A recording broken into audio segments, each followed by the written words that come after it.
Masyarakat di Kecamatan Darul Falah, Kabupaten Aceh Timur memiliki cara tersendiri menyikapi wabah corona. Selasa malam ratusan warga menggelar pawai zikir mengelilingi kampung, mengumandangkan azan di setiap persimpangan jalan. Doa tolak bala menggema dan saling bersahutan, diserukan antar warga yang terdiri dari laki-laki dan perempuan. Doa ini diyakini ampuh menolak bencana, termasuk penyakit di daerah mereka, bahkan di Indonesia. Para warga bergerak sekitar pukul 10 malam. Mereka berkumpul di halaman Dayah Darul Saadah, Kecamatan Darul Falah. Kemudian, langsung menumpang mobil bak terbuka sambil berkeliling desa dan berdoa agar dijauhkan dari wabah virus corona.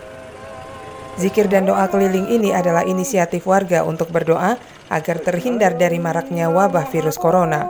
Bukan hanya berdoa, namun di setiap simpang jalan, mobil dihentikan untuk mengumandangkan azan agar warga terhindar dari musibah.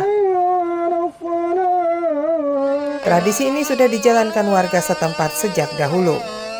Ketua Majelis Permusyawaratan Ulama MPU Aceh Timur, Muhammad Nur, memimpin langsung kegiatan doa tersebut. Pimpinan ulama setempat berharap zikir bagian dari usaha masyarakat untuk menyikapi musibah corona. Rame-rame sepakat untuk baca kunut wa kun laku keliling. Keliling ada Kecamatan Darul Falah ayo dibaca kunut laku hana perintah upati ana kamu sepakat berdoa. Ya, doa supaya coronanya bena di Acehnya dan umum di Indonesia khusus di Darul Falah. Doa dan zikir keliling ini berakhir 1,5 jam kemudian. Mereka pun membubarkan diri sambil berharap dikabulkan doa dan zikirnya. Maimunzir melaporkan dari Kabupaten Aceh Timur.